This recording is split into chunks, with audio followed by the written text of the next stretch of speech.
componente emocional para conectar con esos jóvenes, no meramente una oferta de que, ok, te va a perder tu deuda de estudiante. No está mal la oferta, ¿eh? No está mal, pero no está mal. creo yo, Sí, pero para sacarlos a votar. pero ¿sabes cuál es el problema de esa oferta? Que va al punto ¿Cuánto de cuesta? Sanders. A Bernie Sanders tuvo éxito con los jóvenes porque los jóvenes piensan que Bernie Sanders les estaba diciendo la verdad. Y cuando Hillary les propone que va a quitar los tratados de libre comercio que propuso hace 8 años y no hizo, y les propone que no van a costar las universidades, los jóvenes saben que está diciendo mentiras. Sí, ella no tiene credibilidad. Entonces, la Hillary... Las encuestas son devastadoras. Hillary, si quiere ganarse a los jóvenes, tiene que hacer un esfuerzo, un cambio para ganar su credibilidad con ellos. No sé si eso lo puede hacer, pero el secreto de Sanders es que los jóvenes piensan que Sanders dice lo que piensa y es congruente en su vida personal. Sí. Y ahí Sí, es donde el Hillary gran drama es que si no salen a votar esos jóvenes por ella, digamos, los jóvenes con educación universitaria, gente de 23, 24 a 35 años con educación universitaria en los estados urbanos, si no salen a votar por ella, puede ser que no le alcancen los votos negros, latinos y de mujeres de mayor edad, pero con título universitario, que esa es la coalición en potencia de Hillary, que se parece mucho a la de Obama, no es muy distinta. Solo Aunque que Obama conectaba con el obrero. Sí, tuvo votos de obreros y se llevó... obreros blancos, Sí. cincuentones, digamos, sin educación universitaria, sí conectó. Pero Hillary conectó en un momento también de gravísima crisis, cuando estalla todo esto en septiembre de 2008, y cuando resultaba evidente que McCain no tenía la más remota idea qué hacer con esa crisis, y Obama parecía responder a cierta expectativa. Y le echaban mucho de cambio frente a Bush, a los 8 años de Bush. Claro. Y de repente ahora, pues Hillary llega y con propuestas inteligentes y las retoma de aquí, de allá y las combina bien y las presenta bien y todo lo que se quiera. Yo no sé si le crean lo suficiente para que salgan a votar. No van a votar por Trump, creo yo. Pero con que no voten, gana Trump. Yo creo que un porcentaje bien podría votar por Trump. Bueno, y yo creo que le está peor. apostando Yo creo claramente que a de Trump los a eso. jóvenes no mucho. Peor tantito. Digo, un poco se parece a Brexit.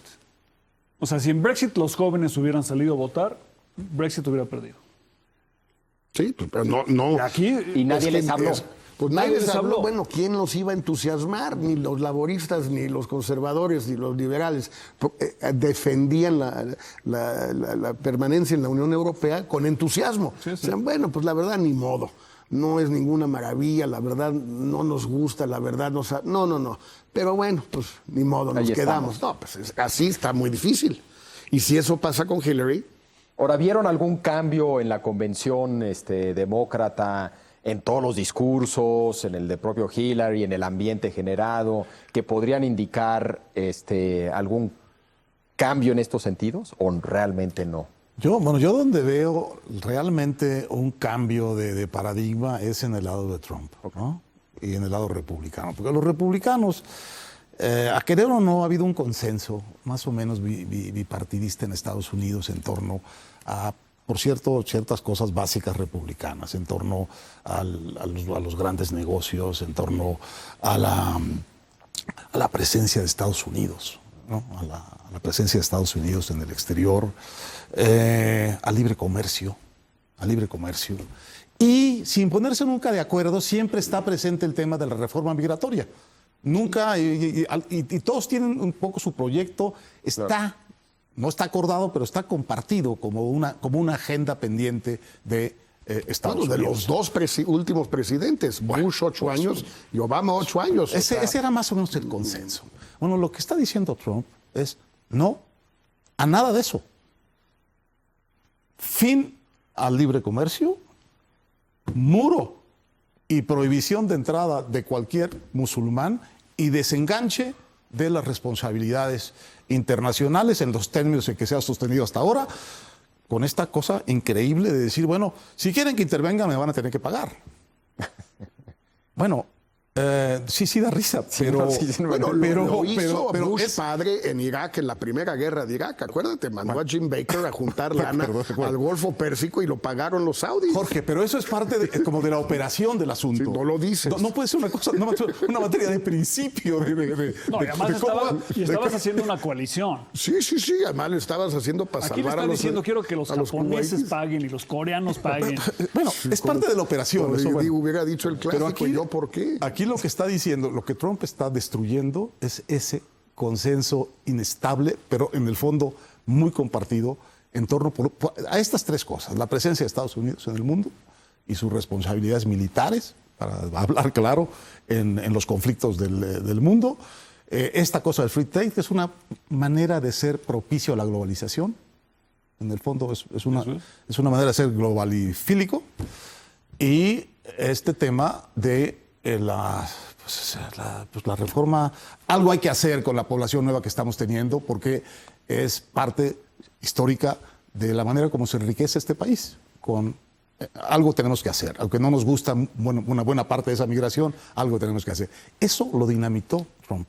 Si gana Trump, vamos a pasar a un paradigma digamos, estratégico americano que no tiene nada que ver con lo que hemos visto en los últimos años. Y eso es lo que me parece más preocupante. En los últimos 50 años. Ahora, lo que es curioso, no sé si se acuerdan del discurso de Paul Ryan hace ya mucho en la convención republicana, fue a decir exactamente lo contrario. Apoyar a Trump, pero su discurso, uno de los líderes del Partido Republicano, que ya salió a apoyar a Trump, a regañadientes, pero lo apoyó, estuvo presente en la convención, no vía satélite, que es lo que hicieron como gente como Rubio, llegó y dio un discurso en el día económico, donde habló de la importancia del libre comercio, la importancia de bajar impuestos. O sea, él sí siguió el guión al pie de la letra de la postura clásica del Partido Republicano, sin ser un clásico republicano él. Entonces, vamos a suponer que gana Trump y vamos a suponer que empieza a tratar de hacer todo eso. Más allá de la base que lo llevó a la Casa Blanca, en el Congreso hay muchos republicanos que lo odian. Entonces, yo creo que sería una situación también, otra vez, tiene la base, pero no tiene el apoyo del liderazgo. Y el liderazgo está en el Congreso. Antes de llegar a eso, creo que es un tema importantísimo porque también es parte de esta ilusión que nos hemos hecho en México muchos y en Estados Unidos también muchísimos y en el mundo de primero Trump no va a ser un candidato serio, después no va a ser el candidato, ahora si gana no va a ser lo que dice porque no puede. Al centro. Pero antes de eso, sí creo que vale la pena resaltar algo.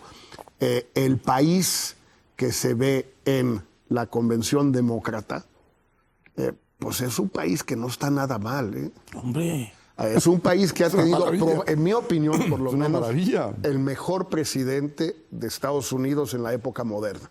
Por lo menos desde Roosevelt, yo no recuerdo a alguien que haya tenido tantos logros a pesar de sus fracasos y de sus decepciones. Y los enormes retos que enfrentó desde que llegó. Primer presidente negro. Segundo, que le entrega el poder por primera vez, si gana Hillary, que un demócrata en la historia, porque Roosevelt no le entregó a Truman. Se murió.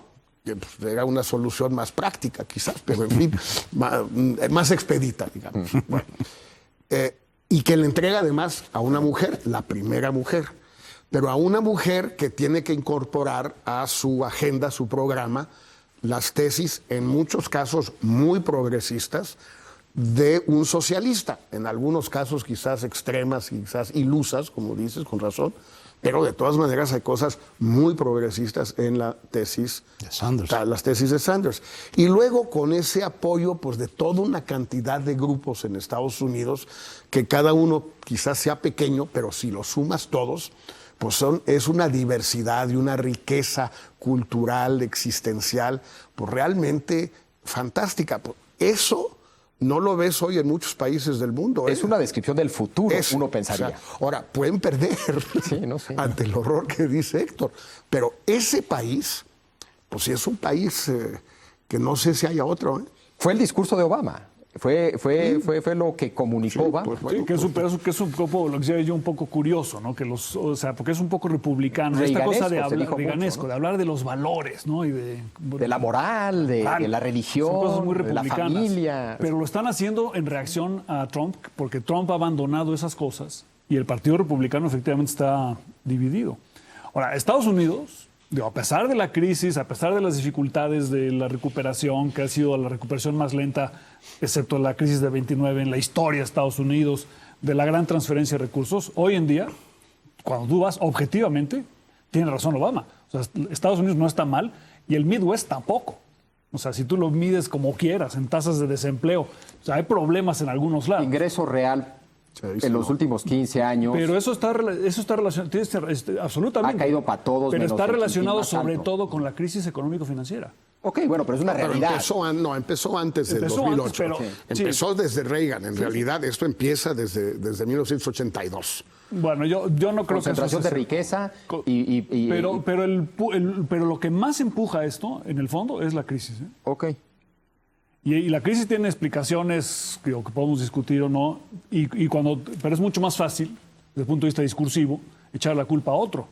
Tiene la culpa a México, tiene la culpa a China de los problemas que tiene Estados Unidos. Eso, digo, es muy halagador que piensen ellos que somos no tan importantes como para afectarlos de esa manera, pero es patentemente falso. Sí, bueno, Bernie le echa la culpa a la oligarquía, ¿no? Por eso son 3 retratos de Estados Unidos. Trump le echa la culpa a los musulmanes y a los mexicanos. Obama sale a decir que no estamos tan mal, y tiene en muchos sentidos razón. Y Bernie Sanders sale a decir la culpa la tiene la Y oligarquía, también es tiene decir, razón. los Clinton. No, y tiene razón. Ese es el problema. Digo, Y tiene razón, Sanders. sí, no, sí.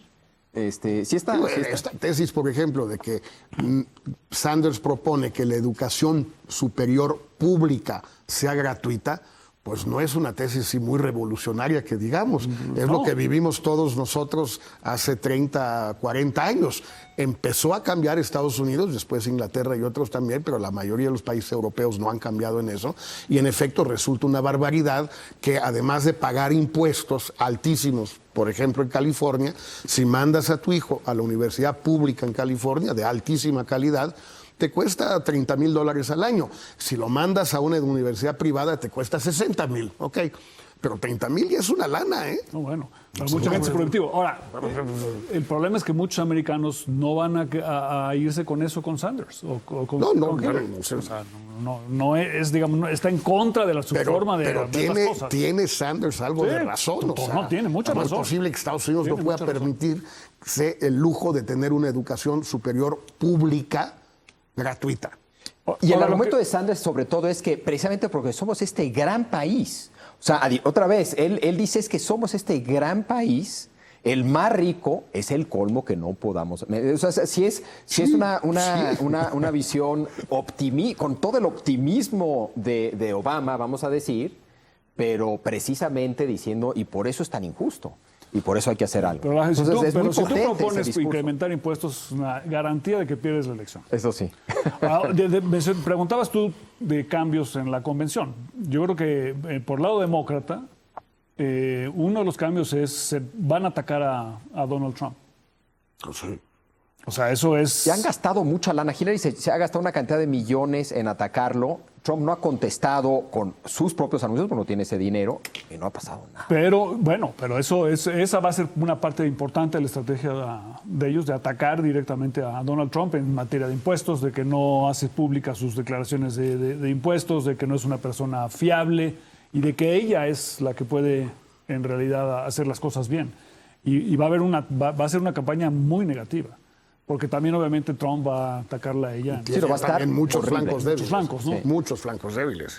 Ahora, yo el cambio que sí percibí con claridad en la Convención Demócrata es en el tema de libre comercio. Es decir, pasó de una posición favorable al libre comercio en general a una ovación de pie en contra del TPP, del proyecto del libre comercio del Transpacífico. Eso creo que es la primera víctima, la primera baja del discurso de Trump, el TPP. Eso ya fue por aclamación negado en la Convención Demócrata.